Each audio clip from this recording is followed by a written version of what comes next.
ನಡಿ ಈಗ ಶುರು ಮಾಡೋಣ. ಕೇಸರಿಯಿಂದ ಮನೋಲ್ಲಾಸ ಮನಸ್ಸು ಮತ್ತೇರಿ ಕುಣಿದಾಡಿದೆ ನೋಡು, ಮನಸ್ಸು ಮತ್ತೇರಿ ಕುಣಿದಾಡಿದೆ ನೋಡು.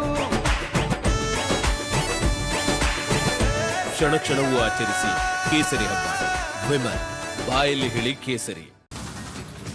ಪತ್ನಿಗೆ ಹೆದರಿಸುವುದಕ್ಕೆ ಹೋಗಿ ಜಿಮ್ ಟ್ರೈನರ್ ಸಾವನ್ನಪ್ಪಿರುವಂತಹ ಘಟನೆ ಬೆಂಗಳೂರಿನ ಬಾಗಲಗುಂಟೆಯಲ್ಲಿ ನಡೆದಿದೆ. ಅಮಿತ್ ಕುಮಾರ್ ಸಾವಿಗೆ ಈಡಾದಂತಹ ಯುವಕನಾಗಿದ್ದಾನೆ. ಬಿಹಾರದ ಅಮಿತ್ಗೆ ಹಾಸನದ ಯುವತಿಯ ಜೊತೆಗೆ ಮದುವೆ ಕೂಡ ಆಗಿತ್ತು ಕಳೆದ 3 ವರ್ಷಗಳ ಹಿಂದೆ. ಇಬ್ಬರ ಮಧ್ಯೆ ಜಗಳ ಆಗಿದೆ. ಪತ್ನಿ ಊರಿಗೆ ಹೋಗಿರ್ತಾರೆ. ಪತ್ನಿಗೆ ವಾಪಸ್ ಬರುವಂತೆ ಆತ ಮನವಿಯನ್ನ ಮಾಡ್ಕೊಳ್ತಾ ಇರುವಂತಹ ಸಂದರ್ಭದಲ್ಲಿ ಈ ಒಂದು ಘಟನೆ ನಡೆದಿದೆ. ವಿಡಿಯೋ ಕಾಲ್ನಲ್ಲಿ ಆತ್ಮಹತ್ಯೆ ಬಗ್ಗೆ ಬೆದರಿಕೆಯನ್ನ ಹಾಕ್ತಾ ಇರ್ತಾರೆ. ಆ ಸಂದರ್ಭದಲ್ಲಿ ಹಗ್ಗ ಹಾಕೊಂಡಿರ್ತಾರೆ. ಹಗ್ಗ ಒಂದ್ ಕಡೆ ಕುತ್ತಿಗೆಗೆ ಹಾಕೊಂಡಂತಹ ಸಂದರ್ಭದಲ್ಲಿ ಮೊಬೈಲ್ ಕೈಯಿಂದ ಜಾರ್ ಬೀಳುತ್ತೆ. ಆ ಮೊಬೈಲ್ ಅನ್ನ ತೆಗೆದುಕೊಳ್ಳುವಂತಹ ಸಂದರ್ಭದಲ್ಲಿ ಈ ಒಂದು ಘಟನೆ ಜರುಗಿರುವಂತದ್ದು. ನೋಡಿ, ದೃಶ್ಯದಲ್ಲಿ ಗಮನಿಸ್ತಾ ಇದ್ದೀರಲ್ಲ, ಆತನೇ ಅಮಿತ್ ಕುಮಾರ್, 28 ವರ್ಷದ ಯುವಕ ಸಾವಿಗೀಡಾಗಿದ್ದಾನೆ. ನೇಣಿಗೆ ಬಿಗಿದುಕೊಂಡು ಸಾವಿಗೀಡಾಗಿರುವಂಥದ್ದು. ಜಿಮ್ ಪಕ್ಕವೇ ಮನೆಯನ್ನ ಮಾಡಿಕೊಂಡಿದ್ದಂತಹ ಹಾಸನ ಮೂಲದ ಯುವತಿ.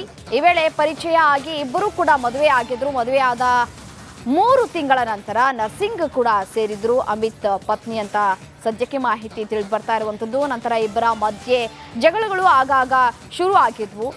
ಈ ಸಂದರ್ಭದಲ್ಲಿ ವಿಡಿಯೋ ಕಾಲ್ ಮುಖಾಂತರ ಮನೆಗೆ ವಾಪಸ್ ಬಾ ಅಂತ ಹೇಳಿ ಅಮಿತ್ ಆಕೆಯನ್ನ ಕರೀತಾ ಇರ್ತಾರೆ. ಬಟ್ ಆದರೆ ಆಕೆ ನಾನು ಬರೋದಿಲ್ಲ ಅಂತ ಹೇಳಿ ನಿರಾಕರಣೆಯನ್ನ ತೋರುವಂತಹ ಸಂದರ್ಭದಲ್ಲಿ ಮೊಬೈಲ್ ಹಿಡ್ಕೊಂಡಿರ್ತಾರೆ. ಆ ಸಂದರ್ಭದಲ್ಲಿ ಹಗ್ಗವನ್ನ ಕತ್ತಿಗೆ ಹಾಕೊಂಡು ಮೊಬೈಲ್ ಹಿಡ್ಕೊಂಡಂತಹ ಸಂದರ್ಭದಲ್ಲಿ ಮೊಬೈಲ್ ಕೆಳಗಡೆ ಕೈಯಿಂದ ಜಾರಿ ಬೀಳುತ್ತೆ. ಮೊಬೈಲನ್ನು ವಾಪಸ್ ತೆಗೆದುಕೊಳ್ಳುವಂತಹ ಸಂದರ್ಭದಲ್ಲಿ ಹೀಗೆ ಅವಘಡ ಸಂಭವಿಸಿರುವಂಥದ್ದು. ಜಗಳ ಮಾಡಿಕೊಂಡು ಮನೆ ಬಿಟ್ಟು ಹೋಗಿರ್ತಾರೆ ಅಮಿತ್ ಪತ್ನಿ. ಆಕೆಯನ್ನು ವಾಪಸ್ ಬರುವಂತೆ ಮನವಿಯನ್ನು ಕೂಡ ಮಾಡ್ಕೊಳ್ತಾರೆ. ನೀನು ಬರಲಿಲ್ಲ ಅಂದರೆ ನಾನು ಸೂಸೈಡ್ ಮಾಡ್ಕೊಳ್ತೀನಿ ನೋಡು ಅಂತ ಹೇಳಿ ಈ ಒಂದು ಸೂಸೈಡ್ ಮಾಡ್ಕೊಂಡಿದ್ದಾರೆ. ಪತ್ನಿಗೆ ಹೆದರಿಸುವುದಕ್ಕೆ ಹೋಗಿ ಜಿಮ್ ಟ್ರೈನರ್ ಸಾವನ್ನಪ್ಪಿರುವಂತಹ ಘಟನೆ ಬೆಂಗಳೂರಿನ ಬಾಗಲಗುಂಟೆಯಲ್ಲಿ ನಡೆದಿದೆ. ಅಮಿತ್ ಕುಮಾರ್ ಸಾವಿಗೆ ಈಡಾದಂತಹ ಯುವಕನಾಗಿದ್ದಾನೆ. ಬಿಹಾರದ ಅಮಿತ್ಗೆ ಹಾಸನದ ಯುವತಿಯ ಜೊತೆಗೆ ಮದುವೆ ಕೂಡ ಆಗಿತ್ತು ಕಳೆದ 3 ವರ್ಷಗಳ ಹಿಂದೆ. ಇಬ್ಬರ ಮಧ್ಯೆ ಜಗಳ ಆಗಿದೆ. ಪತ್ನಿ ಊರಿಗೆ ಹೋಗಿರ್ತಾರೆ. ಪತ್ನಿಗೆ ವಾಪಸ್ ಬರುವಂತೆ ಆತ ಮನವಿಯನ್ನ ಮಾಡ್ಕೊಳ್ತಾ ಇರುವಂತಹ ಸಂದರ್ಭದಲ್ಲಿ ಈ ಒಂದು ಘಟನೆ ನಡೆದಿದೆ. ವಿಡಿಯೋ ಕಾಲ್ನಲ್ಲಿ ಆತ್ಮಹತ್ಯೆ ಬಗ್ಗೆ ಬೆದರಿಕೆಯನ್ನ ಹಾಕ್ತಾ ಇರ್ತಾರೆ. ಆ ಸಂದರ್ಭದಲ್ಲಿ ಹಗ್ಗ ಹಾಕೊಂಡಿರ್ತಾರೆ. ಹಗ್ಗ ಒಂದ್ ಕಡೆ ಕುತ್ತಿಗೆಗೆ ಹಾಕೊಂಡಂತಹ ಸಂದರ್ಭದಲ್ಲಿ ಮೊಬೈಲ್ ಕೈಯಿಂದ ಜಾರ್ ಬೀಳುತ್ತೆ. ಆ ಮೊಬೈಲ್ ಅನ್ನ ತೆಗೆದುಕೊಳ್ಳುವಂತಹ ಸಂದರ್ಭದಲ್ಲಿ ಈ ಒಂದು ಘಟನೆ ಜರುಗಿರುವಂಥದ್ದು. ನೋಡಿ, ದೃಶ್ಯದಲ್ಲಿ ಗಮನಿಸ್ತಾ ಇದ್ದೀರಲ್ಲ, ಆತನೇ ಅಮಿತ್ ಕುಮಾರ್, 28 ವರ್ಷದ ಯುವಕ ಸಾವಿಗೀಡಾಗಿದ್ದಾನೆ.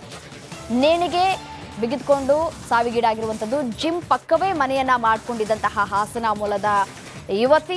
ಈ ವೇಳೆ ಪರಿಚಯ ಆಗಿ ಇಬ್ಬರು ಕೂಡ ಮದುವೆ ಆಗಿದ್ರು. ಮದುವೆ ಆದ 3 ತಿಂಗಳ ನಂತರ ನರ್ಸಿಂಗ್ ಕೂಡ ಸೇರಿದ್ರು ಅಮಿತ್ ಪತ್ನಿ ಅಂತ ಸದ್ಯಕ್ಕೆ ಮಾಹಿತಿ ತಿಳಿದು ಬರ್ತಾ ಇರುವಂಥದ್ದು. ನಂತರ ಇಬ್ಬರ ಮಧ್ಯೆ ಜಗಳಗಳು ಆಗಾಗ ಶುರು ಆಗಿದ್ವು.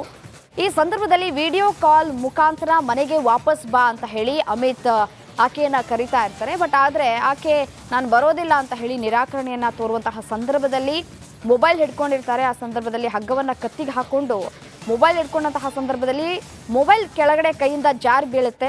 ಮೊಬೈಲನ್ನು ವಾಪಸ್ ತೆಗೆದುಕೊಳ್ಳುವಂತಹ ಸಂದರ್ಭದಲ್ಲಿ ಹೀಗೆ ಅವಘಡ ಸಂಭವಿಸಿರುವಂಥದ್ದು. ಜಗಳ ಮಾಡಿಕೊಂಡು ಮನೆ ಬಿಟ್ಟು ಹೋಗಿರ್ತಾರೆ ಅಮಿತ್ ಪತ್ನಿ. ಆಕೆಯನ್ನು ವಾಪಸ್ ಬರುವಂತೆ ಮನವಿಯನ್ನು ಕೂಡ ಮಾಡ್ಕೊಳ್ತಾರೆ. ನೀನು ಬರಲಿಲ್ಲ ಅಂದರೆ ನಾನು ಸೂಸೈಡ್ ಮಾಡ್ಕೊಳ್ತೀನಿ ನೋಡು ಅಂತ ಹೇಳಿ ಈ ಒಂದು ಸೂಸೈಡ್ ಮಾಡ್ಕೊಂಡಿದ್ದಾರೆ.